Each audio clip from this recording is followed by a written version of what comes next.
At a banquet, for some reason, my husband Stephen and my in-laws were ignoring me. The rest of the relatives reacted the same way. Feeling suspicious, I pretended to go to the restroom and secretly observed everyone from behind a cover. Then, I overheard a horrifying conversation. A barren daughter-in-law is an ominous presence itself. That's right. Talking to such ominous people might curse us too. It's better not to deal with her. Hearing these words, I was so angry that my body started shaking. Unforgivable. To be blamed for infertility and, moreover, to be ignored as if I didn't exist. It seems there's no choice but to carry out my plan right away. After slipping away from the venue secretly, my phone vibrated. It was Stephen on the call. "Hey! What have you done?" Stephen yelled in agony as soon as he spoke. I chuckled. "What are you panicking for? It's the truth, isn't it?" It seemed that an image I showed on the screen had driven Stephen into a frenzy. But the real counterattack starts now. I'm going to show him hell. My name is Melissa, I'm 35 years old. 9 years ago, at the age of 26, I married Stephen. We met at a party. Stephen, 2 years older than me, was very kind and we clicked immediately. As we started dating and thought about marriage, Stephen told me he intended to return to his hometown in the countryside to farm. The village, close to being a ghost town due to declining population, felt a crisis of becoming desolate. I was surprised, but eventually decided to follow Stephen's passionate request to join him.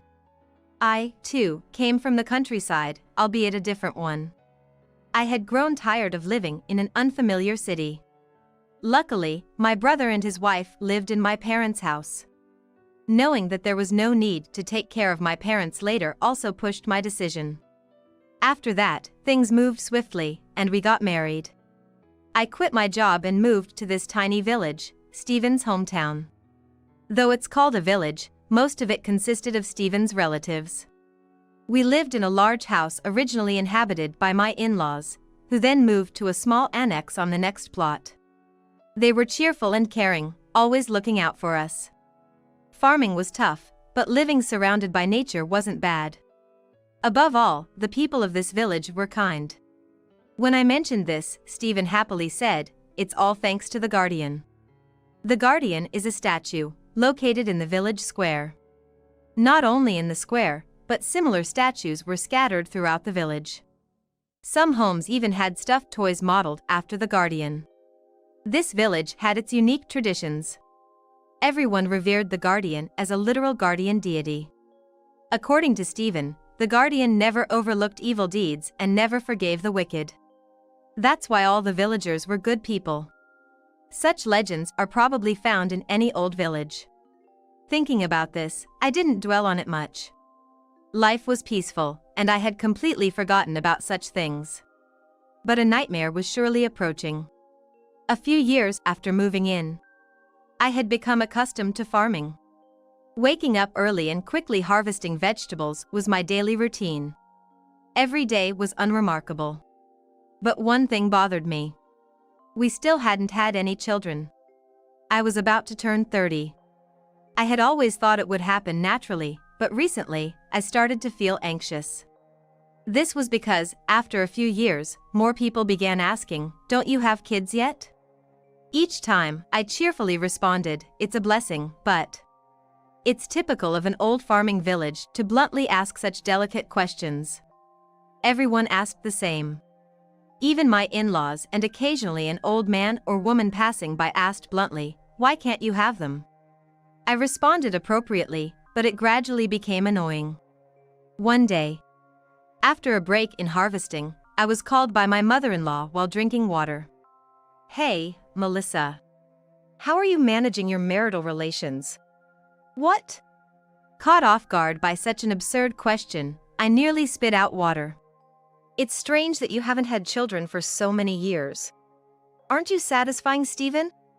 An unimaginable statement came from my mother-in-law, and I was dumbfounded. In a panic, I said, "What are you talking about? Please stop, that's not something people normally discuss," and abruptly ended the conversation.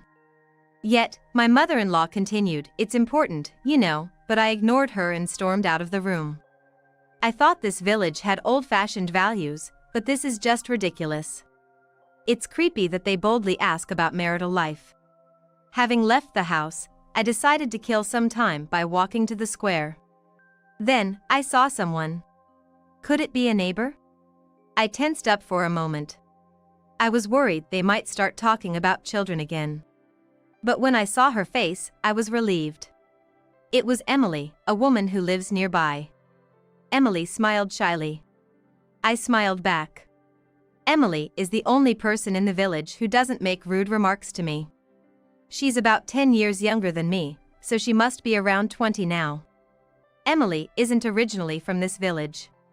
After her parents died in an accident, she was taken in by her distant relative, an old lady in this village. This happened just before I came to the village. After graduating from a high school nearby, she now helps out with her grandmother's orchard. We occasionally pass each other on the street, but she's quiet and not very talkative, so we don't really converse much. She doesn't hang out with anyone, so the villagers call her an oddball. I used to think Emily was a bit dull because she didn't interact much. But now, I appreciate that she doesn't ask intrusive questions. I felt a bit cleansed thanks to Emily after the unpleasant experience with my mother-in-law. However, that didn't solve the problem. My mother-in-law, father-in-law, and other distant relatives in the neighborhood kept saying similar things. "You need to be more assertive with your husband, you need to take the lead," they would say anything they wanted. My mother-in-law then said something that gave me chills. "Last night's dinner was all vegetables. You should add more meat. Maybe adding garlic would boost Stephen's vitality. Why does she even know what we had for dinner last night? It's too nosy." Fed up, I decided to talk to Stephen about everything. "I can't take it anymore. Everyone keeps asking about when we're gonna have kids. Your mom also pressed too much into our marital life. Honestly, it's tough." Stephen, who was watching TV, responded without taking his eyes off the screen. "What are you talking about? Mom and everyone else are just worried about you." "Worried? That's prying. Doesn't she say anything to you?" "Why would they say anything to me? Infertility is a woman's responsibility, isn't it?" "Well..." Stephen casually said something unbelievable. I was shocked that he had such outdated knowledge. I was appalled. "It's not always the woman's fault. Sometimes it's a compatibility issue, or it could even be the man's fault." "Me? No way." Stephen looked confused, genuinely puzzled. I understand the elderly in the village having old values.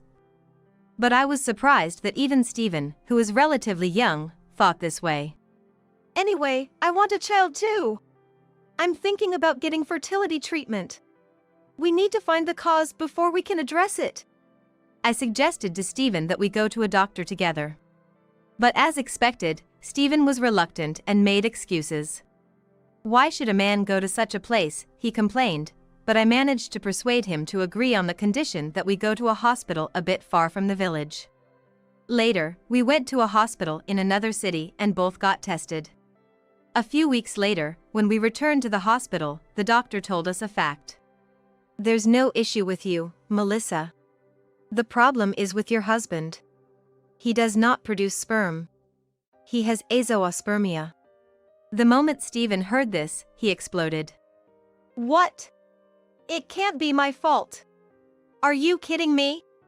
Stephen suddenly stood up and started yelling. I had never seen Stephen like this before. The doctor, with a troubled look, showed us the test results on a paper. Staring at the paper, Stephen fell silent with a terrible expression. He must have been shocked. I felt sorry for him and couldn't say anything. That night, I spoke to Stephen kindly. "The doctor said if we do more detailed tests, we might find the cause and get treatment. It's a bit far, but I'll help." But Stephen just looked down and didn't reply.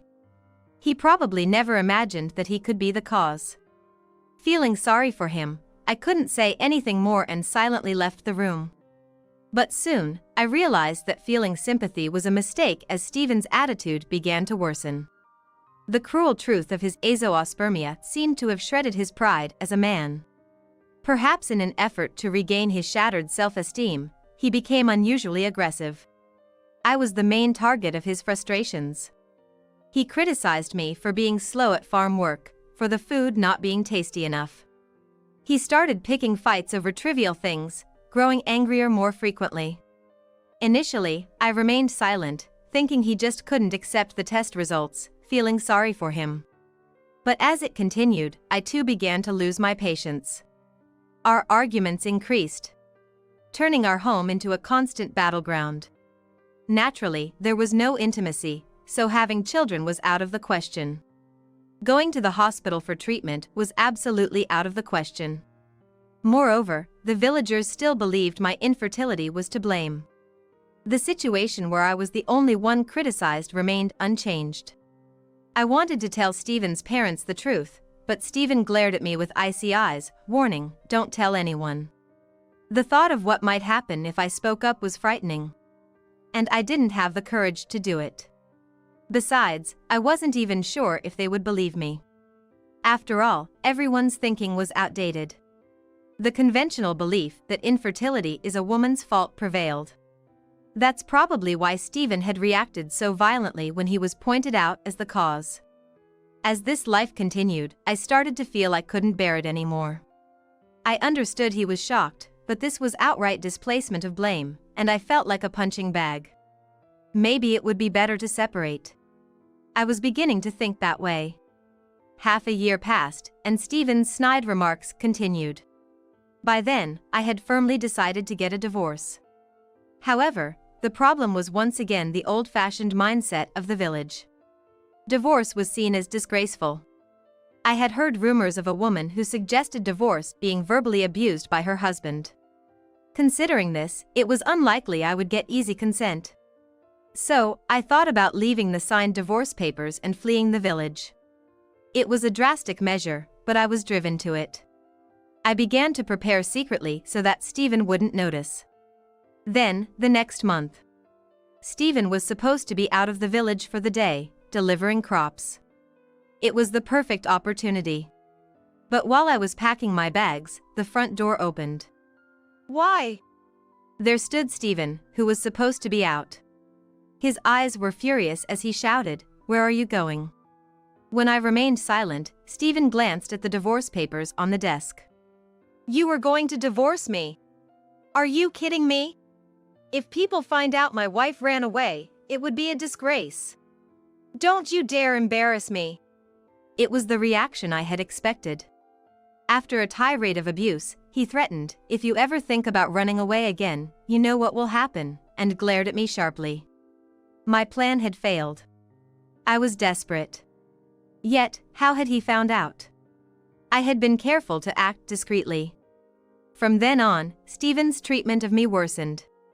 He complained that the cleaning wasn't thorough, that just seeing my face irritated him. Any backtalk from me would lead to serious trouble. You are the worst kind of woman, running away from her husband. The guardian sees everything. Your misdeeds will be exposed.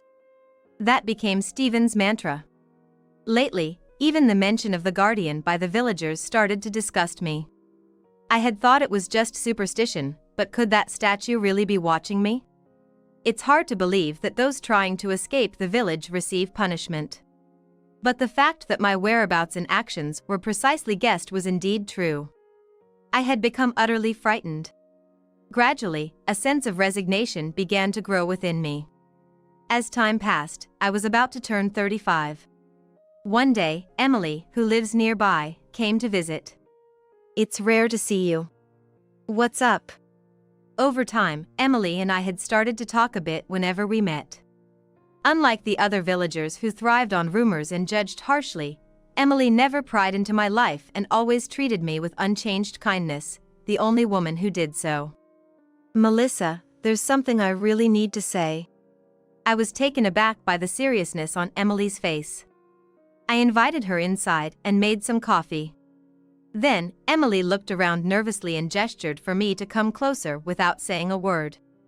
We entered a room that was now used as a storage room and seldom entered. What's going on? As I followed her in, confused, I asked her this question, and she murmured as if relieved. We should be safe here. Then she began to pour out her words as if a dam had burst. I can't take it anymore. This village actually. That's when she told me a shocking fact. It was about the true nature of this terrifying village. Months later. Since then, Emily and I had met secretly several times. After learning the truth about the village, we had been trying to figure out a way to escape.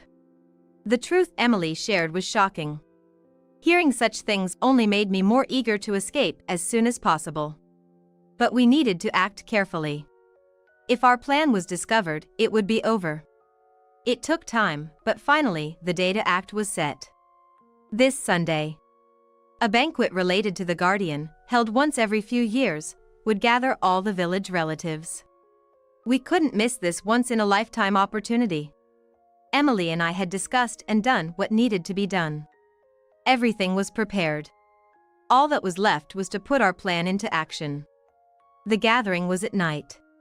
The venue was the village's only restaurant. Although the building was old, it had enough capacity to accommodate most of the villagers. Like years ago, I went there in the afternoon to help, as I had helped before. My in-laws were there, so I greeted them with, "Good morning." However, after a brief glance at me, they quickly disappeared somewhere. Maybe they were busy. Thinking so, I decided to help with preparing the food. But not just my in-laws, the other relatives too, were unresponsive to anything I asked. In fact, to be honest, they were ignoring me. Had I done something wrong? Confused, time passed, and it became night. Soon, the relatives and other villagers began to arrive. Stephen was among them. But his attitude was the same. For some reason, he ignored me. It felt like I had become a ghost. Without understanding why, only anxiety and irritation grew within me. So, I pretended to go to the restroom to secretly listen to their conversations. Then, a terrifying conversation hit my ears. Melissa never did have children, did she? At her age, it's probably impossible now. Oh dear, an infertile daughter-in-law is just bad luck. She must be cursed by the Guardian. My mother-in-law began with a tone of disgust, and a clearly drunk Stephen nodded in agreement. Yeah. Talking to such an unlucky person might curse us too. It's better for everyone not to deal with her. Of course. I made sure to inform the villagers last night. I told them that speaking to Melissa would bring the Guardian's curse, my father-in-law added with a laugh. Hearing their words, I began to shake with anger. Unforgivable. It wasn't my fault I couldn't have children. And to think, to be deemed an ominous presence. To be ignored on top of that, is this what adults do? No matter how you look at it, this village is wrong. We should carry out our plan immediately. We intended to flee this village. But that alone wasn't enough to settle my feelings. I had to somehow strike back at them. I was resolved. Soon, Emily appeared from the venue. The timing was perfect. Without saying a word, Emily and I nodded to each other.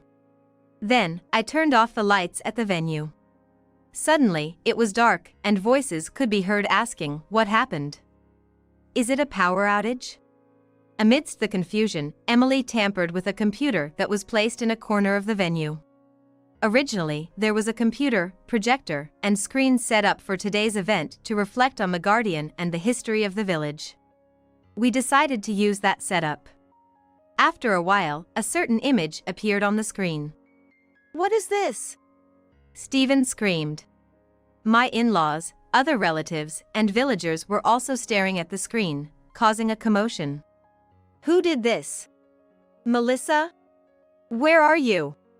Stephen became frantic and started causing a scene, so Emily and I decided to retreat for the moment. We discreetly left the venue and met outside. About 3 minutes had passed since we escaped when my phone began to vibrate repeatedly. It was Stephen calling relentlessly. Melissa! What have you done? He screamed in agony as soon as I answered. I chuckled. What are you panicking for? It's the truth, isn't it? It seemed like everyone was under the wrong impression, so I just wanted to set the record straight. The image projected was the result of a medical examination from years ago. It was a diagnosis that confirmed Stephen's azoospermia. The large text displayed on the big screen was enough to astonish everyone present at the venue. Stephen, having his closely guarded secret exposed, was in a state of panic. He seemed extremely confused and kept shouting incoherently.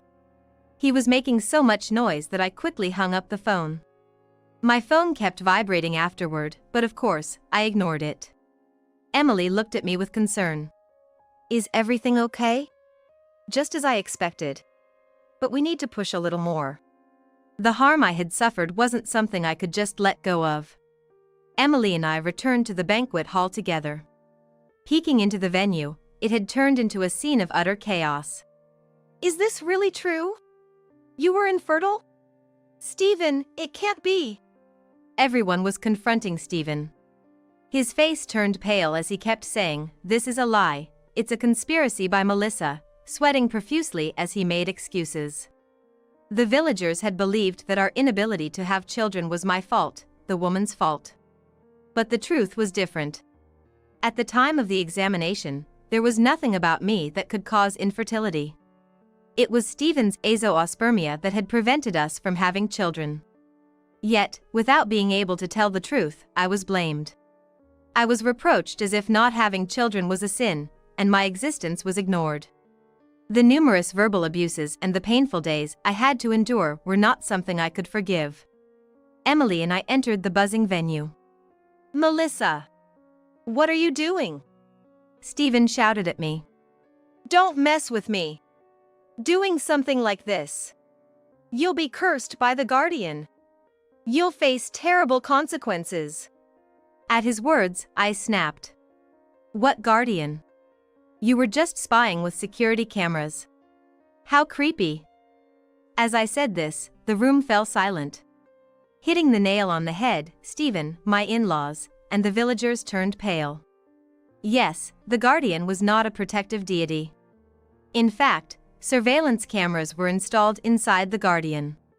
Cameras were hidden not only inside the stone statues around the village, but also inside the stuffed toys of the guardian that were displayed in our living rooms.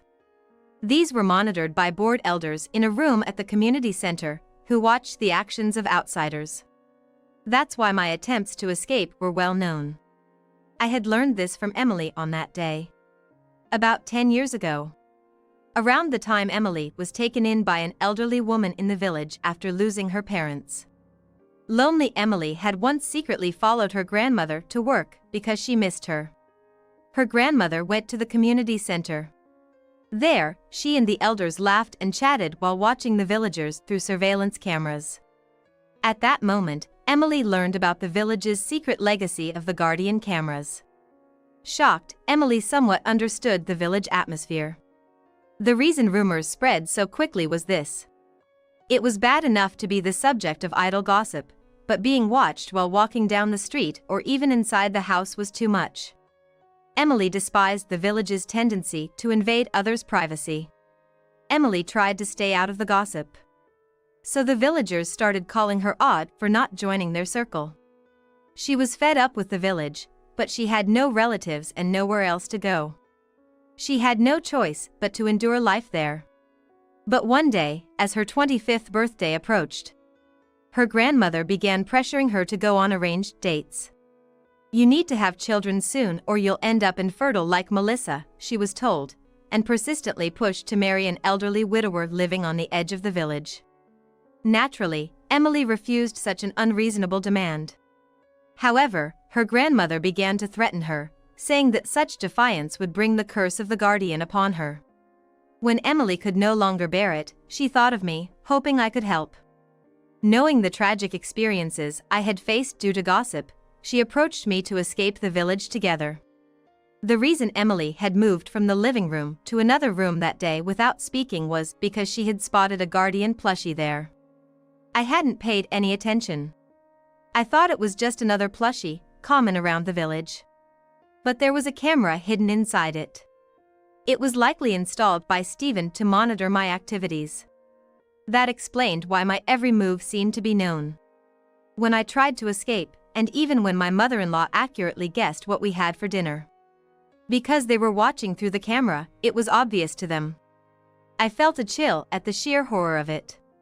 My instincts told me it was dangerous to stay in this village.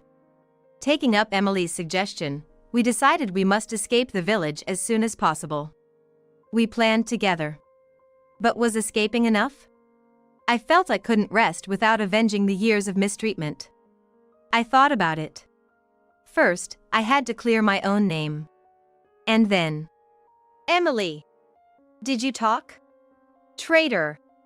Her foster grandmother yelled furiously. But Emily glared back at her. I appreciate that you took me in when I had no one, but I can't stand living like this. Sneaking around, peeking into other people's lives, living off gossip and backstabbing, I absolutely hate it. How could you say that? The grandmother and the other villagers began to make a commotion. To silence them, I decided to deliver the final blow. I manipulated the computer and displayed new images on the screen. The images that appeared one after another shocked everyone. Stephen is flirting with a young woman in the village. My mother-in-law secretly added the juice of a dirty rag to the coffee she served at village meetings. My father-in-law put his hands around the shoulders and waist of a married woman. Emily's grandmother stealing vegetables from someone's garden. And almost all the villagers caught in embarrassing acts they wouldn't want to be known. Everyone at the venue was speechless. Stephen exclaimed, When did you take these pictures? Why was it possible to capture such compromising photos of everyone? Emily explained. It was impossible that all the villagers were good people. Knowing where the cameras were, they would have acted in the blind spots if they had anything to hide. We focused on the blind spots, places that were out of sight of the guardian statues and plushies, and identified the most convenient spots for misdeeds to occur, where we planted our own small cameras purchased online. Then, the village scandals just kept coming out. The villagers were naturally committing minor wrongs in places they thought were not covered by cameras. They had claimed all along that all the villagers were good people. It was truly laughable. We captured crucial moments from the camera footage and saved them. And now, we exposed those images in broad daylight. An eye for an eye. Since my privacy was violated, I did the same to them. This should teach them how deplorable it is to indulge in spreading rumors about others. The villagers fell silent in shame. What do you mean all villagers are good people? Just a bunch of scum. You enjoy spying on outsiders and having a laugh. Give me a break. I don't want to stay in this outdated, privacy-less village for one more second. I shouted loudly and thrust the divorce papers in front of Stephen. Caught off guard, Stephen stood frozen, mouth agape. My in-laws and villagers were also stunned. They probably never thought I would fight back. Indeed, there was a time when I almost gave up. But now, with Emily as my ally, finding a way out, I could no longer just sit back and take it. I looked down quietly at them, stunned. Goodbye, pitiful everyone. Goodbye, echoed Emily, her gaze full of contempt for the villagers. We left the banquet hall without looking back. Once outside, we picked up 2 suitcases that we had hidden in the barn. These contained all the essentials we needed for our new lives. The divorce papers were already left at the house, and now, with these suitcases, all we had to do was walk out of the village. However, as we were leaving, I suddenly stopped in my tracks. What's wrong?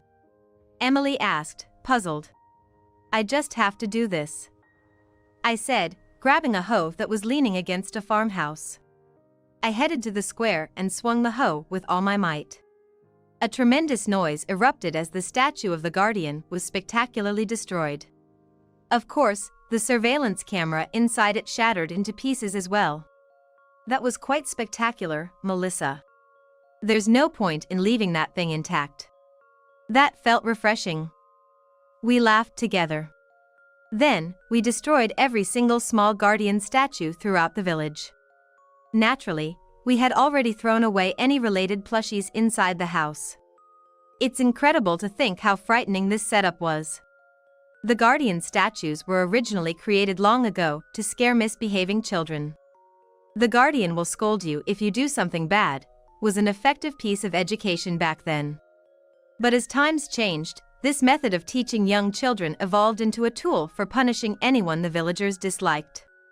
It mainly targeted people like me, who came from outside the village, and those like Emily, who did not try to blend in. Initially, it was just a way for people to gather and nitpick on those who did not conform to village norms. It probably started as just a bit of idle gossip to pass the time. However, over time, this gossip evolved into a network of surveillance cameras, ensuring constant monitoring. In this closed-off village, the absurd superstition of the guardian became a normalized justification for spying on others. Not only is it problematic to expose people's privacy, but the persistence in outdated thinking is equally troubling. The negative energy filling this warped village eventually seemed to corrode the hearts of its residents. More than any curse or retribution, I have come to find human actions far more frightening. I refused to stay in such a place any longer. We left the backward, rotten village behind without a backward glance. Later, I heard through the grapevine that infighting had begun among the villagers after I exposed their wrongdoings. Following ugly disputes, the villagers split up. Communication completely broke down, impacting even their farming activities. Lack of coordination led to frequent mistakes, and blame shifting began. Naturally, the quality of vegetables deteriorated, and the agricultural cooperative started to complain. The village could no longer sell its produce. As a result, almost everyone fell into poverty. As for Stephen, he managed to get divorced. Worried that he wouldn't file the divorce papers I had left at home, I consulted a lawyer after leaving the village. The lawyer intervened, and it turned out Stephen did fill out and submit the divorce papers. He apparently remarried quickly because he wanted to be with the woman he had an affair with, who lived on the outskirts of the village. But with the village facing a food shortage, Stephen's household was also struggling to make ends meet. The woman he remarried eventually left him. My in-laws were also out of money and spent their days in constant quarrels.